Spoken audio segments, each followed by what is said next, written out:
Chaos at the Capitol continues. The riot police force is called to a local apartment complex, and an opportunity to star in a Norman film. This is OU Nightly.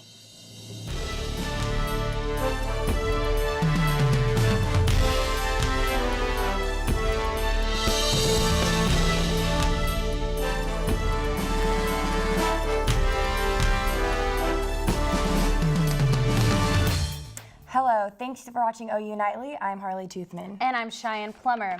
Day 5 of the teacher walkout, and the crowds at the Capitol are still in the tens of thousands. Today, one group of teachers outside got creative, spelling out the words Capitol gains tax to describe a bill that they want passed to give more funding to education. Many of them will be back at the Capitol on Monday, with some school districts already announcing they will be closed, even though lawmakers passed 2 bills today that should help fund education. That's because they say while the funding helps, it does not do enough to fill the gaps. OU Nightly's Briggs is live at the Capitol with those details. Brian? That's right, guys. You know, the Oklahoma Senate discussed multiple revenue-raising bills today. Of these bills, one was 1019XX, or the Amazon bill. Another one was 3375, or the ball and dice bill. And the last one was 1012XX, or the hotel motel tax. Preparing to close. Close the roll. House Bill 1019 have received 42 ayes and 2 nays. Hereby declare the same to have passed. Teachers and public education funding supporters filed into the Oklahoma Senate chambers today, making the Capitol reach capacity by 7:50 this morning. The Senate passed House Bill 1019XX, a bill estimated to generate approximately $20 million, but not without debate. Senator Josh Brasheen worked to amend the bill twice. It's about control. And if I'll sit back, if I'll be quiet, then I'll start gaining the respects of my colleagues. And I'll get a chairmanship, and that will make me be able to get bills passed. That's good for my district. Despite the bill passing, both amendments authored by Senator Brasheen did not pass. The Senate moved on to pass House Bill 3375 for ball and dice gaming. Now, the Senate did approve a repeal for the hotel motel tax, and Governor Mary Fallin did release a statement during the ball and dice hearing stating that while the other 2 bills were approved by the Senate, they still need to go through her office and her staff. They are not officially law yet. Reporting live at the Capitol, I'm Briggs. Back to you at the desk. Thanks, Brian. The old adage says actions speak louder than words, and that's the case for many Metro Oklahoma City students today. Norman High and Norman North, Deer Creek and Edmond Santa Fe High School students gave up their chance to compete at the state speech and debate competition at OU today. Why? They all gave up their spots, chose to come to the Capitol today and advocate for education. They're performing in the rotunda. They are just doing their part what they can, trying to perform for funding. I'm just trying to use what my teachers have given me and try and give back to them. And this is not just a teacher thing, it's a student thing. We're here to try and represent our teachers and try and make legislators realize what they need to do. Students from districts that have canceled classes on Monday have been invited by teachers groups to show up to the Capitol wearing their school colors and carrying signs with the names of their favorite teachers. A chilly days for those teachers out there. I feel bad for them. I hope that next week isn't that cold. Leah, can you give us more? Thanks, guys. It is very cold because we currently have a cold front blasting through our area. As you can see up towards the Panhandle, that cold front has already moved through. It is starting to move through the central portion of our state and has yet to reach the southeastern portion of our state. So if anybody is in the Capitol today and tonight, those temperatures are going to keep dropping. And then here in Norman, we do have that medieval fair that just started today. It's going to be not so great for it. We do have those rain and sleet chances, and those temperatures, they're going to be dropping down towards the low 40s as we go throughout the evening. When the medieval fair ends tonight, those temperatures are going to be very cold, and then on top of that we have the rain, sleet, and we also have some very gusty winds. So not the greatest night, unfortunately, if you are out at the medieval fair, but I'll have more on that coming up next. Back to you guys. Thank you, Leah. Police arrest a Norman man after a dangerous situation at an apartment complex near OU last night. There's a guy in there who is holed up with a gun. I don't know if anybody's gotten out. Last night, Norman police were involved in a near 4-hour standoff with an armed man at Crimson Park Apartments. The suspect was alone with a handgun and a bulletproof vest and refused to communicate with law enforcement. The man barricaded himself inside the third story of Building G. The residents of Crimson Park were not notified of the incident until 10:40 p.m. via text message, 10 minutes before the incident wrapped up. So how do you feel about all this going on? Like, did you not hear anything? I'm literally so confused. I have no idea what has happened. OUPD also didn't send out an OU alert to notify students of the situation, claiming the apartments were too far from campus. Crimson Park is located 2.3 miles away from campus, close to a 7-minute drive. OUPD has previously sent out alerts for dangerous situations that were only 3 minutes from Crimson Park, but did not send out an alert to notify students about the armed man. You don't have to tell us what's happening, but like maybe if it's like super dangerous, stay inside, or like, you know what I mean, some kind of instruction. Spectators stood outside Crimson Park as police brought in the public order and riot squad to handle the situation. Police urged residents to avoid the area and blocked off a majority of the complex, including the gates, which prevented students from leaving. The armed man was not an OU student and around 11 p.m. was taken into custody. Some students say security issues on campus don't always result in an alert, and on March 22, 2017, an OU alert wasn't issued during a shooting incident at the Phi Gamma Delta house. Still ahead on OU Nightly, Facebook is creating a new way to verify and identify ads. Plus, how the teacher walkout affects more than just public schools. Leah Whiticker has that story next on OU Nightly.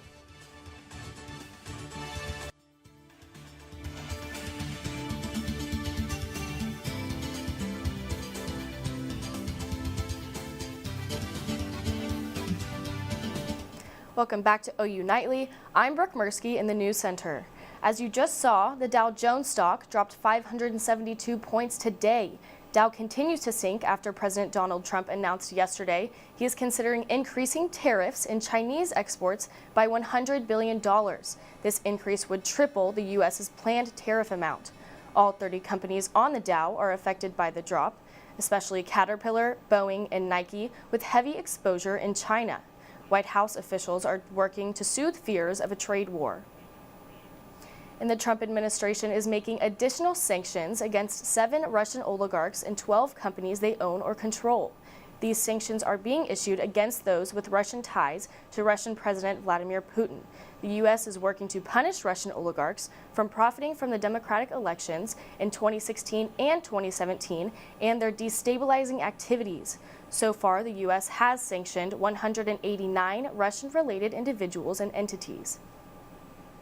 And Facebook CEO Mark Zuckerberg is making efforts to eliminate Russian interference as well. Facebook will begin labeling all political and issue ads by late spring. Anyone desiring to run a political or issue ad will have to verify their identity and location. These ads will then be put into a searchable database and they will be stored for 4 years. Zuckerberg hopes this new policy will make it harder for anyone to meddle in political ads.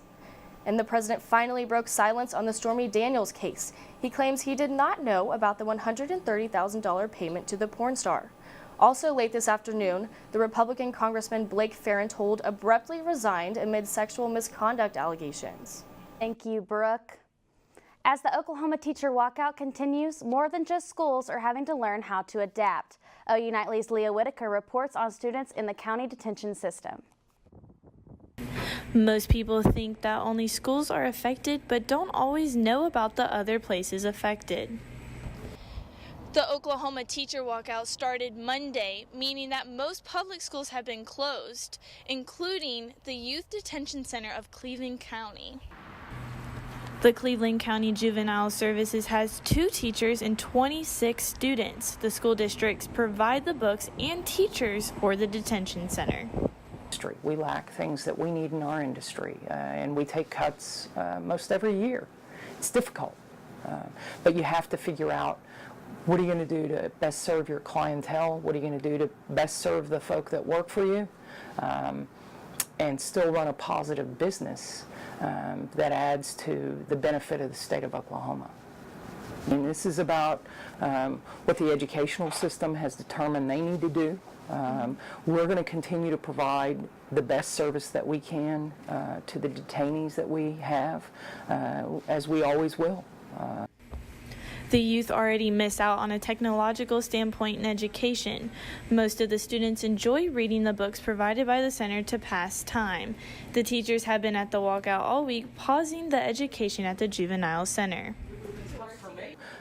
We may reevaluate what we're doing by the beginning of next week and see what we might be able to do as lay folk. We're not teachers, but as lay folk, what can we do to subsidize their missing classroom time with teachers? And I believe that the intention is there. I believe the will is there. I believe that we're very, very smart people in the state of Oklahoma. I believe that we're very resilient people. Leah Whiticker, OU Nightly. The teacher walkout has not seen much change, but Spurgeon believes they will soon find a solution. Still ahead on OU Nightly, Leah Hill is here with weather. Thanks, guys. We have chances for a wintry mix tonight. I'll give you the details coming up next.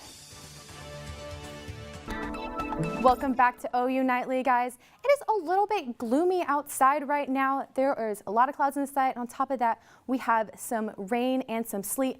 Currently, temperatures are staying at 47 degrees. Those temperatures are going to be dropping quite a bit as we go throughout the evening, and the winds are not making it feel very comfortable as well. We do have them gusting quite a bit right now. They're sitting at 23 miles per hour, so not the most comfortable day. And then on top of that, we have a freeze watch and warning currently in effect, so it definitely does not feel like spring right now, and this goes through tomorrow. We're going to have temperatures dropping quite a bit throughout the evening and tomorrow morning. And so with that, we also have some rain and even some possible snow towards the northern portion of our state. They might see a little bit of snow there. Here in the central portion, we're going to get a wintry mix. And then down more towards the south, they're going to have more rain, but it is possible they will see a little bit of a wintry mix as well. So not the most pretty weekend, not what we're hoping to see, especially for this time of year with these spring temperatures. But here's the current radar. As you can see, these are the rain that has been moving through our area. More bands of rain are forming directly above us, and you can even see where that snow is starting to form with that wintry weather. So that is going to be moving through as we go throughout the evening. As you see, that snow starts to move through in the late hours of the evening tonight and into early tomorrow morning on Saturday. It isn't going to accumulate on the ground, but it might make driving conditions just a little bit dangerous. And if you are out at the medieval fair tomorrow, it might make the fair just a little bit uncomfortable because of those colder conditions. So here's our evening planner for tonight. As you can see, those temperatures are going to be dropping throughout the evening. We do see that wintry mix that is going to be starting late on tonight. Those temperatures dropping down to 32 degrees as we get towards midnight. And then we're going to be really cold this evening. We're going to hit 25 degrees for our low. Up towards the Panhandle, they're going to be in the 20s, 20 degrees in Guyman. So very cold overall. If you do have any plants outside, you will want to bring them inside because those temperatures are going to be dropping quite a bit below freezing. Now, as we go throughout the day tomorrow, it is still going to be a little bit chilly through the day. If you are at the medieval fair, 46 degrees is our high temperature for tomorrow. You are going to want a jacket if you are out and about at the fair. Across the state, we're seeing those temperatures staying in the mid to upper 40s, some pockets in the 50s. Now, as we go to the rest of the weekend, we are going to have a warm up a little bit on Sunday. We're going to be in the 50s. And then next week, those spring-like temperatures finally do return. We're going to be in the 70s by midweek next week. I am hoping for more of the warm weather. I'm kind of over this. It's not a typical April, I know that. No, not at all. It feels like winter right now. And then next week we're going to have more spring-like temperatures. So Oklahoma can't make up its mind. See, my mom and I were definitely planning on going to the medieval fair, and I guess now we'll have to pack jackets, which makes it a little sad. Yeah, jackets, sweaters, maybe even a hat with the rain possible. Okay, awesome. Thank you, Leah.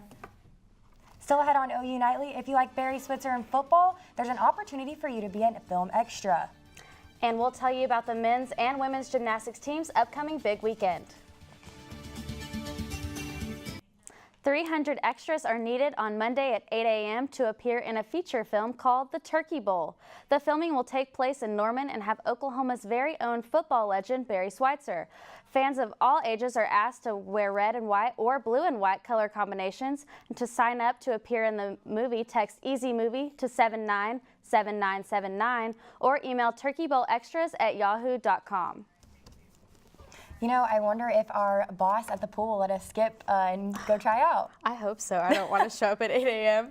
That's it for news this Friday night, but don't leave just yet. Big Friday Sports is up next. And maybe some of our very own OU Nightly Sports guys will be extras. Kenneth, what do you think? Hey, if Barry's there, then I'm there as well. But thanks, guys. Today on Big Friday Sports, Russ and the Thunder look to keep playoff hopes alive. Plus, baseball heads down to Fort Worth for some Big 12 play.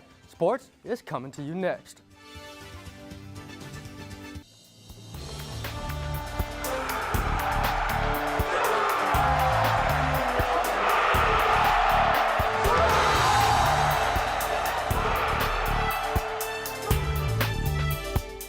Welcome back. This is Big Friday Sports. I'm Kenneth Adair, and he who you may not have seen on here before, Spencer Royce. And Spencer, I believe you want to get right into the stuff of things. So That's that right. right? That's right. So let's give the people what they want. I couldn't agree more. All right, let's go. Men's gymnastics gets their chance to shine once again after coming off a bye week. The Sooners head to Colorado to face off against Stanford, California, and Air Force as they look to win their 7th straight Mountain Pacific Sports Federation Championship and look to remain undefeated on the year, by the way. The meet will be held Saturday at 6 p.m. Central Time. All right, and moving on to the women's gymnastics team, KJ Kindler and the Sooners can capture their 9th straight regional win this Saturday in Minneapolis. The number 1 ranked Sooners are matched up with nationally ranked Kentucky, Denver, and Minnesota, and unranked Iowa and Iowa State. With a top 2 finish, OU will advance to their 15th straight national championships, where they can take home their 3rd consecutive national title. And the OU baseball team will take their 4 straight victories and a top 25 ranking into Fort Worth this weekend in a series with TCU. The Horned Frogs are off to an uncharacteristically bad start. They are 3-3 in the Big 12 and have lost 4 straight in a row. OU is first place in the Big 12 after a series win over Baylor and will look to keep it that way. 3 games this weekend against the struggling Horned Frogs. Switching gears to some good old OU football, the Sooners spring football is in full swing with the spring game coming just next weekend. The Sooners have a lot of young players on their team, including some early enrollees, but they're confident that come the fall, they will be ready to compete.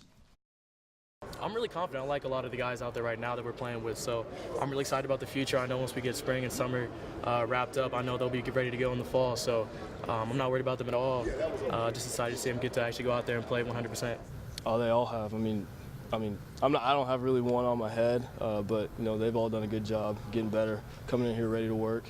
You know, not taking it for granted. You know, not many kids get this opportunity, so they've done a good job. I've been proud of our young guys. They physically have not, backed down at all. Still got a lot to learn there, and we got a lot of growing to do as a team. I mean, we're a young football team. I mean, we've said that a bunch in our staff meetings. I mean, we are very, very young, and it's not an excuse, but it's something that we got to deal with and we've got to work through. But we're competitive and we're physical right now. And back to the dirt once again. OU softball, instead of being in Ames, will be right here in Norman to take on the Cyclones due to weather conditions. Get it? Weather conditions, Cyclones. The Sooners have been in unity over the past month as they have won 22 straight. OU will start up on Sunday at noon and then another at 2 p.m. and they will complete their 3-game series Monday afternoon. And as the second day of the Masters is nearing to a close, Tiger has yet to find his stride. Phil Mickelson is sitting at 5 over. Jordan Spieth had an underwhelming round 2, and Ricky Fowler is still just hanging around. The name that currently sits atop your leaderboard, however, is Patrick Reed with a score of 7 under par. The 3rd and 4th rounds at Augusta National will be underway this weekend as the hunt for the infamous green jacket continues. And the NBA is coming to a close regular season-wise, and the Thunder look to just have 3 games remaining. The Thunder will take on the number 1 team in the West, the Houston Rockets, tomorrow at 7:30 in Houston. OKC is currently the 6th seed in the Western Conference and is hoping to end the regular season with 3 wins to put them at 4th instead of 6th and give them home court advantage in the first round of the playoffs. Baseball and bald eagles are 2 of the most American things our beautiful country has to offer. Well, yesterday, Mariners pitcher James Paxton had a very up-close and personal experience with our national bird. Could the eagle have wanted a better view, or did Paxton just seem like a comfortable human being? Either way, the bird flew onto Paxton's shoulder, and the Seattle pitcher reacted surprisingly well and kept great composure. Maybe James could be a zookeeper after he hangs up the cleats. That might be a good job to retire on as well. I'm down. I'd love to play with the Tigers. Anyways, thank you for watching Big Friday Sports, and congratulations to you, Spencer, for your debut on the show. Yeah, thank you, Ken. Anchoring with you has always been a dream of mine. Be sure to check back in with OU Nightly on Monday at 4:30 as we leave you with highlights from women's gymnastics. Good night, and hey, let's go watch some baseball. Let's do it.